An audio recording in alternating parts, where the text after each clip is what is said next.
Hello everyone, welcome back. Welcome back to my channel. It's Terry, and thanks for clicking onto my video. Since you've already clicked on my video, you might as well just click on the like button and the subscribe button. You're already here, you might as well. Today, as I mentioned in my live last Sunday, my order from Let's Talk Plants from Tony Wells came in today. Let's Talk Plants, Tiny Jungle, I think. Anyway, Let's Talk Plants. They're on eBay. They do have a website. Plants came really packed very well.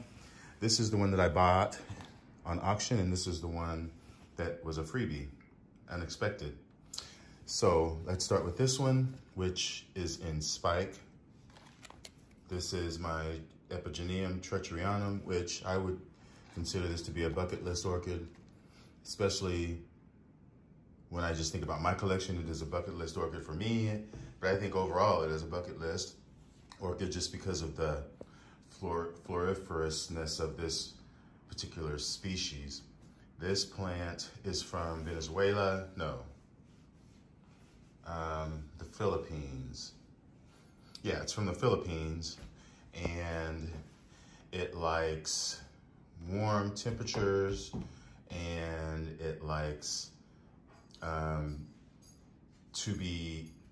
to be dried out. I'll put it that way. It doesn't like to dry out. So these can be mounted, but it does need to have about an 85% humidity in the summertime. In the winter, it goes down to about in the 60% range, low 60s.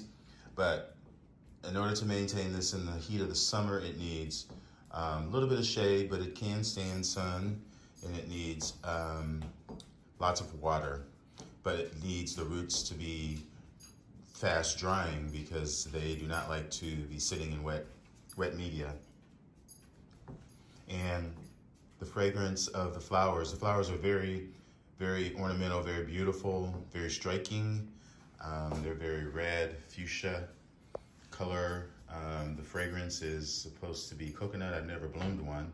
I've only killed these plants, probably because I haven't maintained the moisture content. Generally, these pseudobulbs will start to shrivel and will turn yellow when they're desiccating and dying, which has sort of been the course of my plants. I will probably try to keep it mounted. When I repot it, I'm going to make sure that I use just some chopped bits of fern, tree fern, maybe some pumice, some rock, and then I'm going to add a little bit of sphagnum in there for moisture, and just try to do the best that I can to keep that alive. That's treacheryanum, also known as leonzii. Anyway, that's all I'll say about that. This one, which was a freebie, is Cattleya ludomaniana, rubra inferno crossed with another clone. I would assume that is Canaima's devil, which indicates it would be a darker color. I would say rubra would be red in Spanish. So I would think that it is a darker color, ludomaniana. Don't know much about ludomaniana. I had to read up on it. These plants are pretty much unknown, not unknown, but they're lesser known than Masai. Masai and ludomaniana come from Venezuela, and they both bloom at the same time. Ludomaniana, I guess, it grows from sea level up the coast into the mountain ranges, and there is a portion of this plant that grows into the higher elevations as well. The plants that are at sea level are a little bit lighter in color, and something else is, the size of the flower is very big. The plants from the higher elevations are more darker in color as opposed to pink or lavender color. I guess there is some fuchsia in there, but it is typically darker, and the flowers are smaller. So I'm not going to assume that this one would be a higher elevation ludomaniana. The thing about ludomaniana that I've read is that, kind of like this plant, It likes to, or it needs a humidity of about 80% in the summer, and it needs copious amounts of water also while it is growing.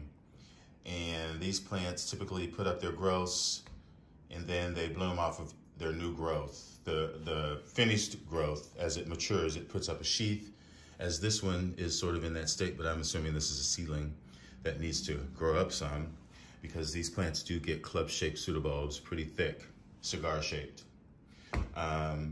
So yeah, the lower elevation plants have a lighter color flower, but a bigger flower, and the ones from the higher elevations are a smaller flower, but more dark or intense color.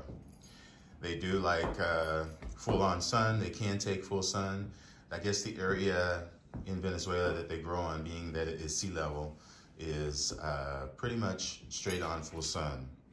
And like I said, it appreciates the higher humidity in the summer and a little bit of cooling down or lessening of humidity in the wintertime, but it still likes it pretty warm year-round.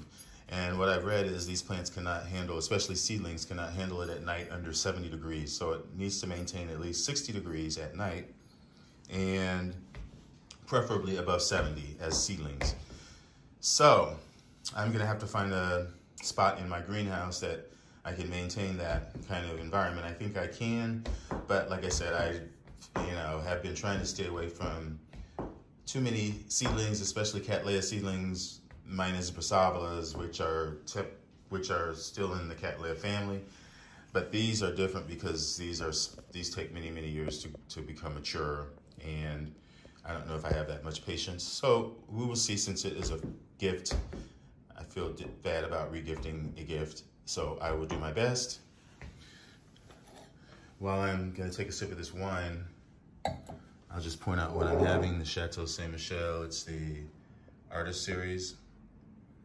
It's one of their wines that they commission an artist to do every year, a series of paintings, and then they put the paintings on the bottles. Chateau Saint Michel, Washington. Okay. So everyone, thanks for watching, and hopefully you all have a good Turkey Day, and enjoy your orchids. Bye.